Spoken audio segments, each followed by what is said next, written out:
আসসালামু আলাইকুম ওয়া রাহমাতুল্লাহ। নাহমাদু ওয়া নুসাল্লি আলা রাসূলিল কারীম, আম্মা বাদ।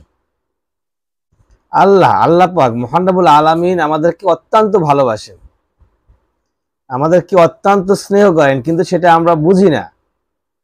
আমরা যখন অপরাধ করি, যখন অন্যায় করি, তখন আল্লাহ আমাদেরকে জানান দেয় যে এটা করো না, এটা ঠিক না, এটা অন্যায়। এটা কিন্তু আল্লাহ পাক আমাদেরকে জানিয়ে দেয়, কিন্তু সেটা আমরা বুঝি না।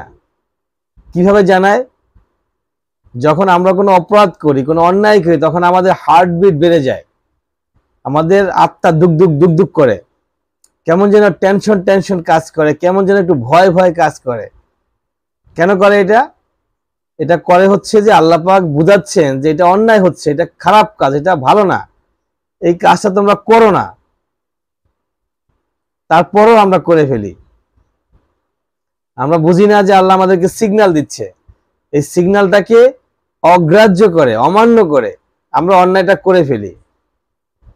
যখন করে ফেলি তখন আবার বুঝতেছি যে আমরা কাজটা অন্যায় করেছি, তখন আবার আমরা প্রার্থনা করি যে আল্লাহ, আমার এটা যেন কেউ জানতে না পারে, আমি অন্যায় করলাম, অপরাধ করলাম, এটাকে তুমি গোপন রাখো, আমার ভুল হয়েছে আল্লাহ, আমি ভুল করছি, আমি পাপ করছি, অন্যায় করছি, তুমি এটা গোপন রাখো, কাউকে জানাইও না।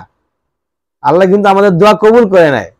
এটা আল্লাহ পাক গোপন রাখে, কাউকে জানায় না, কাউকে জানায় না, কাউকে বোঝারও সুযোগ দেয় না, আল্লাহ পাক এটা গোপন করে ফেলে। তার মানে আল্লাহ আমাদেরকে ভালোবাসে, অত্যন্ত ভালোবাসে।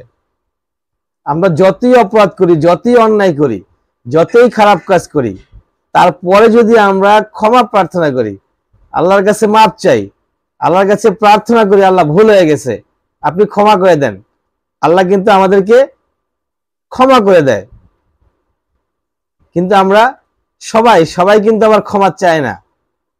কোনো কোনো ব্যক্তি যতই অপরাধ করুক, যতই অন্যায় করুক, তাদের হার্টবিট বাড়ে না এবং তারা আল্লাহর কাছে ক্ষমাও চায় না।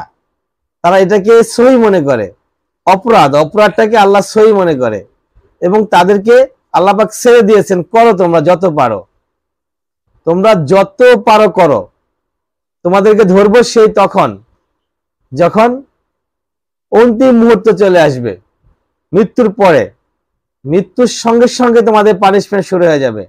আর যারা নেককার, ইমানদার, ফরহেজগার, তারা অন্যায় করতে গেলে হার্টবিট কেঁপে ওঠে, এবং অন্যায় করার পরে যদি তারা প্রার্থনা করে, ক্ষমা করে, আল্লাহ পাক তাদের ক্ষমাগুলো মঞ্জুর করে নেয়, তাদেরকে মাফ করে দেয়। তা সেজন্য আমরা ইনশাআল্লাহ ক্ষমা চাইবো।